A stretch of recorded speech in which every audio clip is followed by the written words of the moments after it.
भगत सिंह के राजनैतिक दस्तावेज के 5वें खंड में हम उनके प्रौढ़ राजनैतिक चिंतन के तहत उनकी जेल डायरी से कुछ अंशों को पढ़ रहे हैं।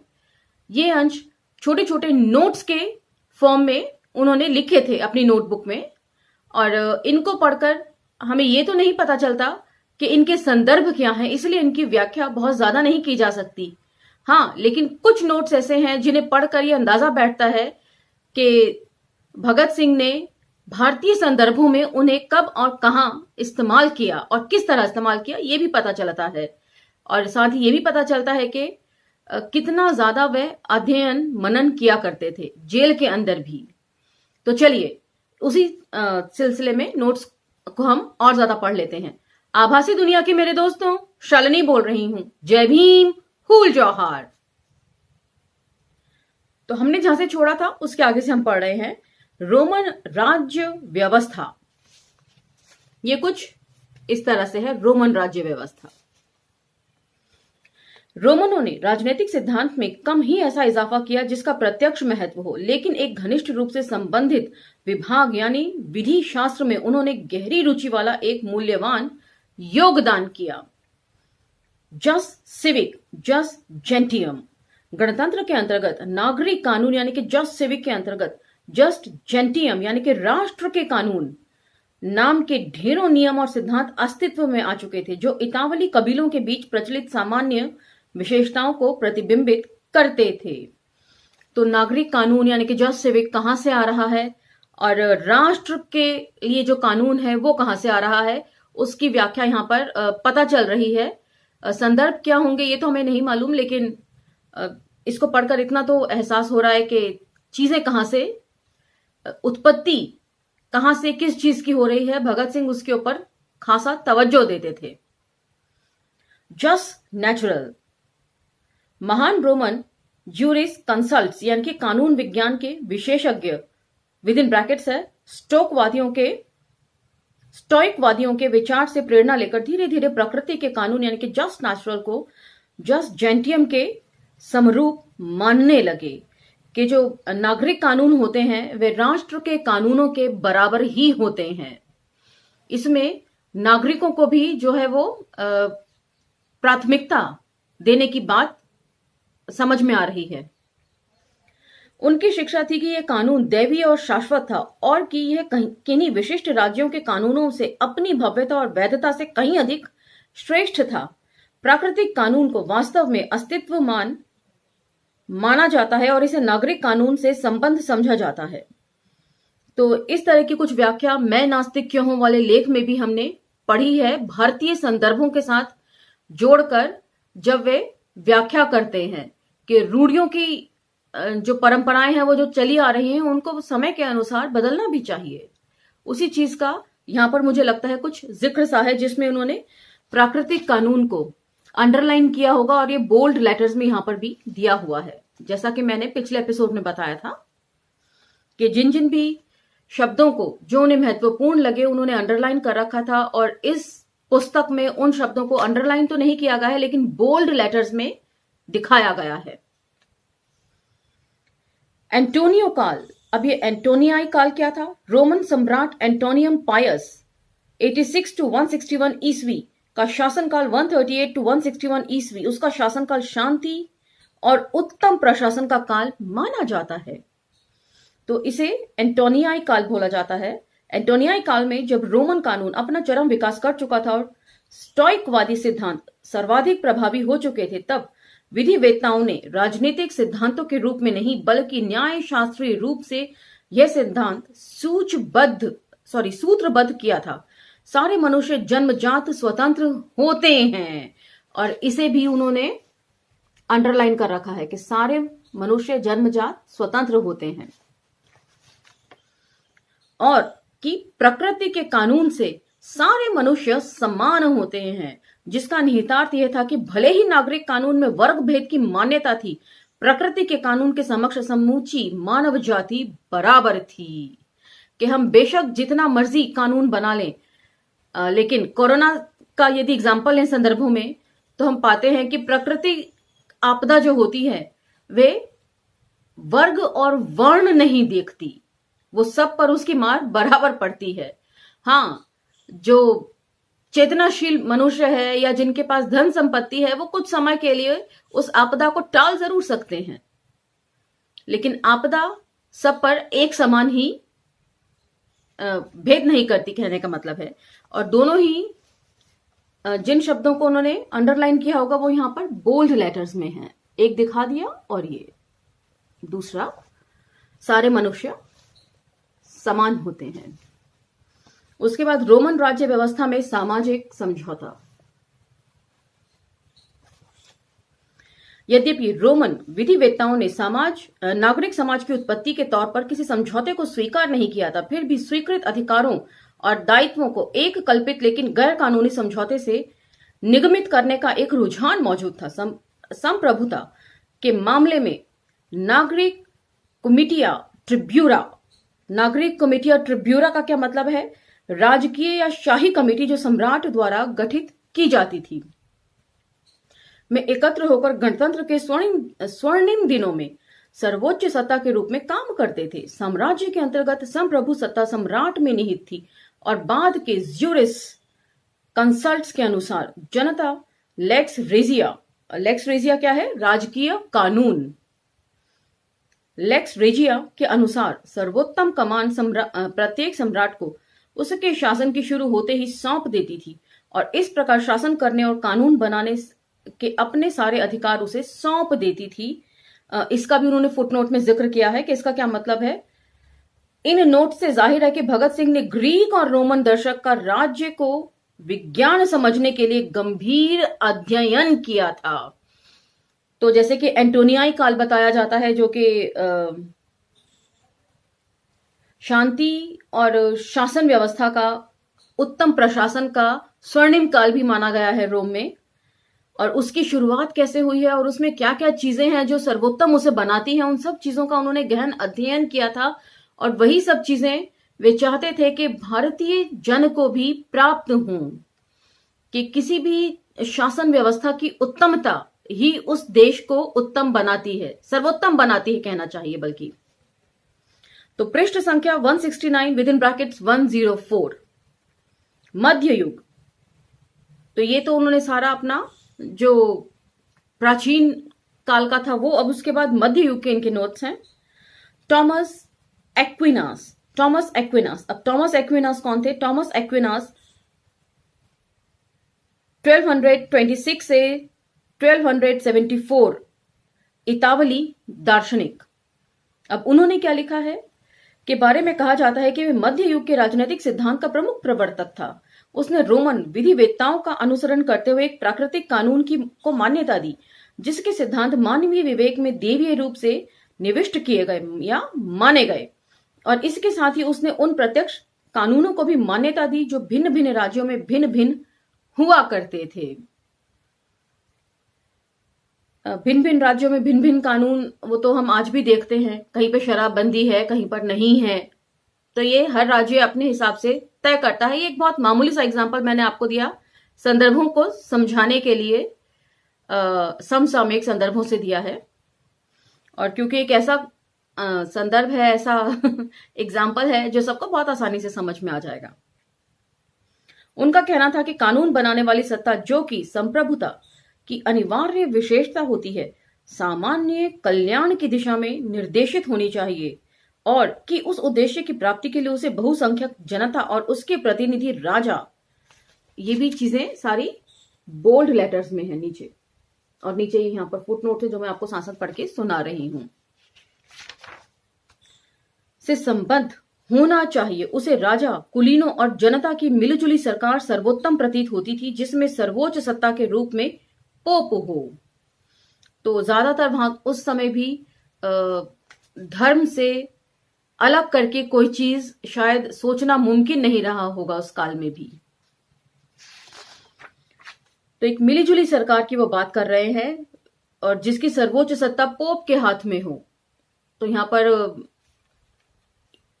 ईश्वर से प्रभावित चीजें लग रही हैं कि लोग शायद ईश्वर के अस्तित्व से अलग हटकर चीजें नहीं समझ पाते थे। पादुआ का मार्सिलियो।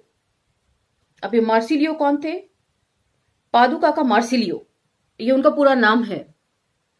मृत्यु 1328 ईस्वी, इटली के पादुआ शहर का निवासी, राजनीतिक सिद्धांतकार जिसने चर्च और राज्य को एक दूसरे से पृथक करने को लेकर बादशाह लुई चतुर्थ के लिए डिफेंसर पैसिस ग्रंथ लिखा, जो काफी विवादास्पद सिद्ध हुआ।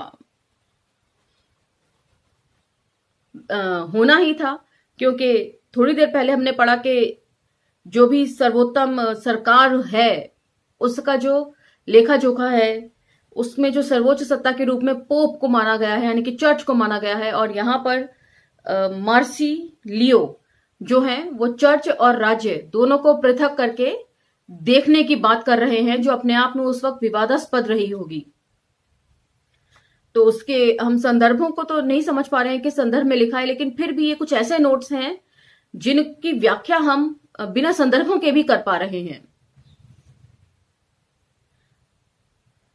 समझौते की धारणा अपनी कृति डिफेंसर पैसिस में पादुआ के मार्सिलियो ने लोकाधारित संप्रभुता के सिद्धांत की हिमायत की और लौकिक सत्ता के प्रति उन पोपवादी पाखंडों का विरोध किया जो फॉल्सो डिक्रिटल्स पर आधारित था।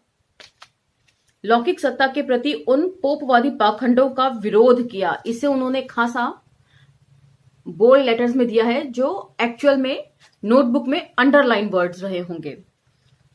तो इससे पता चलता है कि भगत सिंह का जो फोकस कितना ज्यादा था कुछ खास चीजों में, कुछ खास संदर्भों के तहत। जनता की संप्रभुता, चूंकि मनुष्य ने नागरिक जीवन अपने पारस्परिक हित के लिए अपनाया, इसलिए कानून भी नागरिक के निकाय द्वारा ही बनाए जाने चाहिए। कानून जब तक उन लोगों द्वारा नहीं बनाए जाते जिनके हित इनसे सीधे प्रभावित होते हैं और जिन्हें पता होता है कि उनकी आवश्यकताएं क्या हैं, तब तक न तो वे सर्वोत्तम कहे जा सकते हैं और न ही तत्परता से पालन किया जा सकता है। तो बिल्कुल सही बात है कि जिनके लिए कायदे कानून बनाए जा रहे हैं, राज्य या शासित सरकारें, उस टाइम तक सरकार सत्ता में आ चुकी थी, जो सरकारें हैं, जो शासित वर्ग है, वो जो नियम कानून बना रहा है और जिनके लिए बना रहा है, यदि वे उनके जिंदगियों में कोई सुधार नहीं कर रहे, कुछ अच्छा उन्हें नहीं लौटा रहे हैं, तो उसके होने का कोई मतलब नहीं बनता। और चूंकि मनुष्य ने नागरिक जीवन अपने पारस्परिक हित के लिए अपनाया, ये खासा अंडरलाइन है, अंडरलाइन रहा होगा, यहां तो बोल्ड लेटर्स में है। अपने हित के लिए अपनाया, और यदि कानून उन हितों की हिफाजत नहीं करते तो वे बेकार हैं। और ये सब कुछ हमने पढ़ा था मैं नास्तिक क्यों हूं में। अराजकतावाद में भी इसके कुछ अंश हमें समझ में आते हैं। उसने दावे के साथ कहा कि कानून बनाने वाली सत्ता जनता में निहित होती है और उसकी विधायिका का काम कार्यपालिका गठन करना है, लेकिन वह उसे भी परिवर्तित या रद्द कर सकती है। तो ये सारे नोट्स और इनके संदर्भ जब मैंने बिपिन चंद्रा जी की, जो कि पीडीएफ के तौर पर अवेलेबल है नेट पर, पुस्तक पढ़ी मैं नास्तिक क्यों हूं, जैसा कि भूमिका में भी चमन लाल जी ने स्पष्ट तौर पर उसको लिखा है कि 1970 के दशक में जब बिपिन चंद्रा जी ने मैं नास्तिक क्यों हूं की पुनर्व्याख्या के साथ उसको दोबारा प्रकाशित नहीं किया, तब तक लोगों का ध्यान जो है वो भगत सिंह की राइटिंग्स की तरफ नहीं गया। उसी में बिपिन चंद्रा जी लिखते हैं कि जेल के अंदर रहकर उन्होंने 4 नोटबुक्स लिखी थी, जिसमें से सिर्फ एक ही अवेलेबल हुई और बाकी 3 जो है जेल से बाहर लाने की प्रक्रिया में या तो चुरा ली गई या नष्ट हो गई, लेकिन अब वो हमारे संज्ञान में नहीं है। तो ये एक नोटबुक है जो उनके पिताजी ने हिफाजत के साथ निकलवाने में वो सफल रहे थे, और ये सारे अंश जो हैं उसी एक ही नोटबुक में हैं। तो इसमें कई सारी व्याख्याएं और कई सारी चीजें उन्होंने लिखी हैं। तो मैं समझ सकती हूं कि बाकी 3 नोटबुक्स में भी जो उन्होंने लेख लिखे होंगे, ये सब यहीं से उठाकर और भी बहुत कुछ राज्य और शासन और सत्ता को लेकर उन्होंने लिखा होगा। ड्रीमलैंड की भूमिका में मैंने इस चीज को नोट डाउन किया था कि बिपिन चंद्रा जी की जो पुस्तक है मैं नास्तिक क्यों हूं, नेशनल बुक ट्रस्ट से प्रकाशित है। तो उसी में मैंने ये सब कुछ पढ़ा था।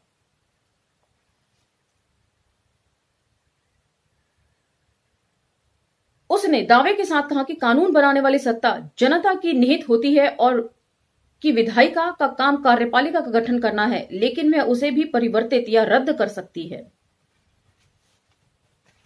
तो कानून बनाने वाली सत्ता जनता में निहित होती है, बोल्ड लेटर्स में है। पुनर्जागरण या सुधार। पुनर्जागरण में ज्ञान के सभी क्षेत्र जागरूक हो उठे और जो लीकबद्ध दर्शक हजारों वर्षों से धर्मशास्त्र की चाकरी करता आ रहा था, अब उसका स्थान प्रकृति और मनुष्य ने एक नए दर्शन ने ले लिया था जो अधिक उदार, अधिक गहरा और अधिक बोधगम्य था। तो पुनर्जागरण जो आंदोलन हुआ था, रेनेसां काल जिसे हम यूरोप में बोलते हैं, तो मध्यकाल में जो हुआ था यूरोप से शुरू हुआ था, उसमें उन्होंने प्रकृति और मनुष्य दो शब्दों को बोल्ड लेटर्स में यहां पर दिया हुआ है कि प्रकृति भेद नहीं कर रही है और जो कानून बनाए गए हैं वे क्यों भेद कर रहे हैं। बेकन। अब बेकन कौन थे? रोमन बेकन 1215 से 1292 वैज्ञानिक प्रयोगों में विश्वास रखने वाला अंग्रेज विद्वान, संभवतः फ्रांसिस बेकन 1561 से 1626 अंग्रेज दार्शनिक और राजनीतिज्ञ की किसी रचना से उद्धृत। बेकन ने मनुष्य को अधिभूतवाद से प्रकृति और यथार्थ की ओर लौटने का आह्वान किया। दर्शन की शुरुआत निश्चय ही सार्वभौमिक संदेहवाद से होनी चाहिए, लेकिन जल्द ही उस तथ्य असंदिग्ध पाया जाता है, मनुष्य में चिंतनशील सिद्धांत का अस्तित्व, चेतना का अस्तित्व। चिंतनशील सिद्धांत का अस्तित्व अर्थात चेतना का अस्तित्व। कार्तवादी दर्शन। सुधार काल में आत्मगत सच्चाई पर विश्वास और व्यक्ति की सत्ता का जिस जोर शोर के साथ आह्वान किया गया, वही कार्यवादी दर्शन का आधार बना। कार्यवादी फ्रांसीसी दार्शनिक रेने द कार्त, फ्रांसीसी दार्शनिक और गणितज्ञ। कार्तवादी दर्शन चेतना और पदार्थ के भेद पर आधारित है, जो द कार्त की कृति डिस्कोर्स ऑन मैटर 1673 में उनके इस सूत्र वाक्य में स्पष्ट है, कॉग्निटो ऑर्गो सम, अर्थात मैं सोचता हूं इसीलिए मैं हूं। तो ये भी हमने अराजकतावाद में पढ़ा था। मुझे उम्मीद तो नहीं है कि आपको याद होंगे ये लेख, लेकिन फिर भी मैं बताती चल रही हूं तो आप उसको वापस लेखों पर लौटकर दोबारा देख सकते हैं, परख सकते हैं। पृष्ठ संख्या 170-105। नया युग। सुधार काल के बाद पोप की सत्ता चरमरा गई तथा शासन और जनता दोनों के दिमाग आजादी की लहर से तरंगायित हो चले, लेकिन एक उहापोह की स्थिति भी पैदा हो गई। नई स्थिति से निपटने के लिए बहुतेरे चिंतकों ने राज्य के सवाल पर सोचना शुरू किया। चिंतक की विभिन्न शाखाएं उठ खड़ी हुई। तो यहां पर ये नया युग बता रहे हैं, जो कि सुधार काल जिसको बोल रहे हैं। जिस भी लेखक का इन्होंने यहां पर लिया है छोटा सा अंश जो है, नोट जो है, उसमें सुधार काल कहा जा रहा है जो नया युग है। लेकिन हमारा जो देश है वो धीरे धीरे करके अपने प्राचीनतम स्वरूप की तरफ लौट रहा है, वेदों की ओर लौट चले। हर जगह से यही बात, इसी चीज का आह्वान हम सुन रहे हैं। तो हम आगे बढ़ने की बजाय पीछे उतर रहे हैं, विकास की एक एक सीढ़ी से नीचे उतरते चले जा रहे हैं। मैकियावेली एक मशहूर इतावली राजनीतिज्ञ विचारक ने सरकार के गणतांत्रिक रूप को सर्वोत्तम माना, लेकिन सरकार के इस रूप से स्थायित्व पर संदेह होने के कारण उसने एक सशस्त्र राजतंत्रात्मक शासन को सुरक्षित रखने के सिद्धांतों का भी निरूपण किया और इसी नाते उसने द प्रिंस की रचना की। द प्रिंस क्या थी? 1527 में इतावली राजनीतिक चिंतक मैकियावेली द्वारा लिखी गई प्रसिद्ध पुस्तक, जिसमें राज्य सत्ता हासिल करने के उपायों का विस्तार पूर्वक विवेचन और विश्लेषण किया गया है। मैकियावेली और उसकी पुस्तक ने अपने समय तथा बाद के युग में भी राजनीति पर काफी प्रभाव डाला। एक केंद्रीकृत सरकार की उसकी हिमायत का यूरोप के राजनीतिक सिद्धांत और व्यवहार पर भारी प्रभाव पड़ा। मैकियावेली संभवतः पहला लेखक था जिसने एकदम धर्मनिरपेक्ष दृष्टिकोण से राजनीति पर विचार किया। तो ये बेहद अहम महत्वपूर्ण लगता है। और यहां पर केंद्रीकृत सरकार को बोल्ड लेटर्स में दिया हुआ है। तो इस विचारधारा से शायद भगत सिंह भी काफी प्रभावित रहे होंगे और इसको सही मानते होंगे कि धर्मनिरपेक्ष दृष्टिकोण जो है वो होना चाहिए। ऐसा नहीं है कि जो सरकार सत्तारूढ़ हो गई है वे सांप्रदायिक सरकार है और सब जगह वो हिंदू मुसलमान करे या जाति व्यवस्था को दोबारा से सुचारू रूप से लागू करने की कोशिश करे। ये गलत है। और आज जो देश के हालात हैं वो इन संदर्भों से आप उसे जोड़कर बिल्कुल देख सकते हैं। तो आज का ये लेख हम यहीं पर समाप्त करते हैं। इन नोट्स का ये छोटे छोटे नोट्स हैं। यदि सोचा जाए तो इनका कोई महत्व नहीं है, इनके संदर्भ भी हमें नहीं पता है, लेकिन भगत सिंह कितने फोकस्ड थे। उन्होंने जो वो सोचते थे अपनी सोच के हिसाब से छोटे छोटे नोट्स जो है जहां जहां से जगह जगह से निकाल कर अपनी नोटबुक में रखे होंगे और उन्हें भारतीय संदर्भों में क्या चल रहा है उस समय की समसामयिक स्थिति में उससे वो जोड़कर देखते होंगे कि यदि सत्ता का हस्तांतरण हो भी जाए तो वो सत्ता का हस्तांतरण महज ना रहे, एक जो सरकार आए वो धर्मनिरपेक्ष दृष्टिकोण वाली आए। तो इस लिहाज से ये जो अंश हैं छोटे छोटे नोट्स के, ये बहुत इंपॉर्टेंट मुझे जान पड़ते हैं। चलिए अब आपसे अगली मुलाकात अगले एपिसोड में भेंट होगी, तब तक आज्ञा दीजिए। धन्यवाद।